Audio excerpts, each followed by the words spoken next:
Assalomu alaykum, hurmatli tomoshabinlar. Men Qo'qon universiteti kiberxavfsizlik yo'nalishi 2-kurs talabasi Komiljonov Jahongir bo'laman. Bugun sizlar bilan web ilovalar xavfsizligi, OWASP Top 10, SQL injection va XSRF hujumlari haqida gaplashamiz. Men videoni boshlashdan oldin sizlarga ko'rsatib qo'yaman. Men bitta sayt ko'rdim. Saytning manzili ham mana. Ushbu sayt sizlarga nima foyda beradi? Bu saytga kirsalang, web ilovalar xavfsizligi bo'yicha OWASP Top 10 qo'llanmasi, ya'ni bu yerda qo'llanma sifatida foydalanib, nima savolingizga javob shu yerdan topasiz. Web ilova xavfsizligi nima? OWASP nima? Nima uchun bu muhim? OWASP Top 10 nima? Eng tarqalgan web ilovaning zaif joylari. Ushbu 11 ta savol bergan. Misol tariqasida ushbu sayt juda foydali ekan. Ko'rishlaringiz mumkin. Tahdid turlari, tushuntirish, oldini olish usullari, OWASP nima va nima uchun bu muhim. Xullas, hamma kerakli narsani shu yerdan topsalaring bo'ladi. Sayt juda katta, juda ko'p ma'lumot bor bu yerda. To'liq videoda men ko'rsatib o'tsam, video uzun bo'lib ketgani sababli saytni o'zini ko'rsatib qo'ymoqchi bo'ldim. Web ilovalar xavfsizligi desalaring ham o'zi chiqarib beradi sayt. Xo'p. Bugun web ilovalar xavfsizligi nima haqida gaplashsak, web ilova xavfsizligi bu internet tarmog'ida ishlaydigan saytlar, web dasturlar va ularning foydalanuvchilarini kiberhujumlardan himoya qilish choralaridir. Buni oddiy tilda sizlarga tushuntirsam, raqamli uy xavfsizligi deb tasavvur qilishimiz mumkin. Uyingizga o'g'ri kirmasligi uchun eshikka qulflar o'rnatasiz. Derazalarni yopasiz. Web xavfsizlik ham xuddi shunday. Sayt kodi va serverdagi ochiq tuynuq zaifliklarni yopish hisoblanadi.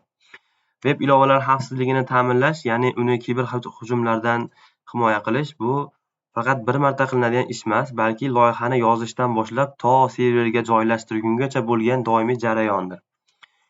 Bizda birinchi hujum, ya'ni birinchi qism haqida gaplashsak, OWASP Top 10 nima? OWASP kiberxavfsizlik olamidagi eng nufuzli tashkilot. Bu yerdan nimasini ham ochib qo'yaman. Sayti bor.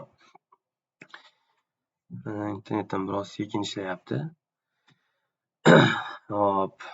OWASP kiberxavfsizlik olamidagi eng nufuzli tashkilot. Ular butun dunyodagi minglab saytlarda aniqlangan xatoliklarni tahlil qilib, veb-saytlarni eng ko'p sindiradigan 10 ta eng xavfli xato ro'yxatini tuzatishadi. Men bu video darslikda tayyorladim. Tayyorlagan 3 ta hujum, ya'ni SQL injection, XSS va CSRF. Shu 3 ta hujum ushbu ro'yxatning eng mashhur va klassik yulduzlari hisoblanadi.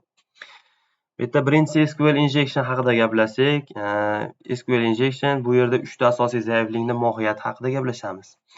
Bulardan birinchisi SQL injection, ya'ni ma'lumotlar bazasini o'g'irlash. Sodda qilib tushuntirsam, saytdagi qidiruv yoki login qatori input bu ma'lumotlar bazasiga boradigan yo'l. Oddiy foydalanuvchi u yerga o'z ismini yozadi. Hacker esa u yerga kod, ya'ni SQL buyrug'ini yozib kiritadi. Agar dasturchi buni tekshirmasa, ma'lumotlar bazasi hacker yozgan kodni buyruq deb o'ylab bajarib yuboradi.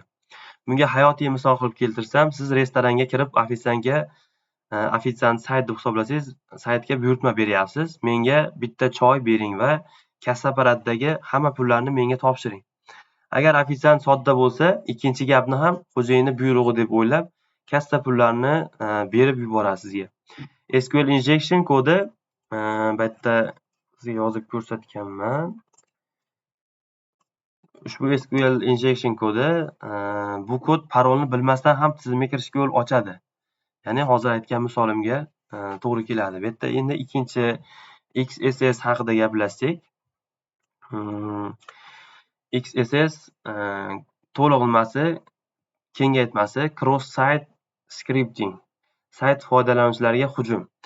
SQL hujumidan maqsad bazani buzish bo'lsa, XSS hujumidan maqsad saytga kirgan boshqa odamlarni chuv tushirish.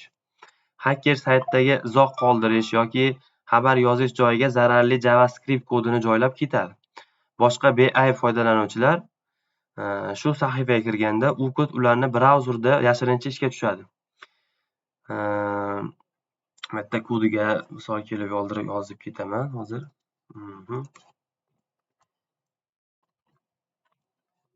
script ichkariga chiqib alert browser ochib yopamiz. Bitta qo'sh tirnoq hacket tirnoqni yopib skriptni yopib qo'yamiz.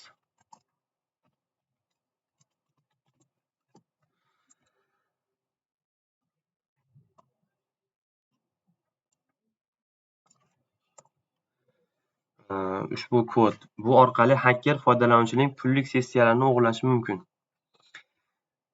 Sizda keyingi hujum haqida gaplashsak, bizning keyingi hujumimiz CSRF.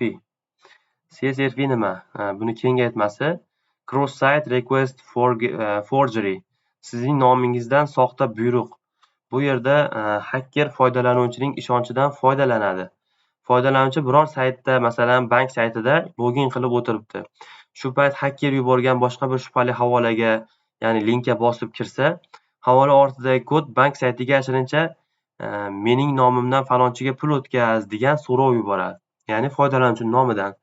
Bank esa foydalanuvchini tizimda faol ko'rib, pulni o'tkazib yuboradi. Sodda qilib tushuntirsam, siz hujjatlarga qo'l qo'yadigan pechatingizni ish stoli ustida qoldirib, choy ichgani chiqib ketdingiz. Hacker kelib siz yo'qligingizdan foydalanib, uyingizni nomiga o'tkazib olish uchun shartnoma hujjatlarga sizni pechatingizni urib olishi mumkin. Hacker sayti va qurbon bo'lgan sayt orasida zanjir. Biz shu narsalardan juda ehtiyot bo'lishimiz kerak. Bu estetika qoidalariga amal qilsak, maqsadga muvofiq bo'ladi. Bu yerda keyin SQL injectionga rasm ko'rinishida misol keltirdim. Tagida ma'ruzasi ham bor. Endi esa kiberxavfsizlik dunyosidagi eng xavfli hujumlardan biri SQL injection qanday ishlashi, kod misolida ko'rib chiqamiz. Bu yerda 3 ta jarayon asosiy bosqichdan iborat. Ya'ni birinchi bosqich tepada foydalanuvchi web ilovaga web application kiradi va login yoki parol kiritish maydoniga o'z ma'lumotlarini yozadi. Ilova bu ma'lumotlarni olib SQL so'roviga SQL statements aylantiradi va ma'lumotlar bazasi serveriga database server yuborishi kerak. Bu yerda to'liq qilib gapirsam, videomiz cho'zilib ketyapti.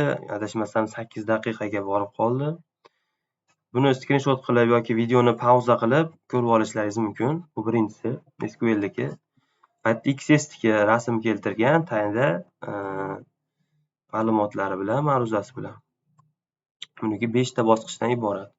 Uchinchisi CSRF. Bu yerda ham Cross-Site Request Forgery kengaytmasi rasm tarzida ko'rsatilib tushunda, tagida xuddi shunday ma'ruzasi bor.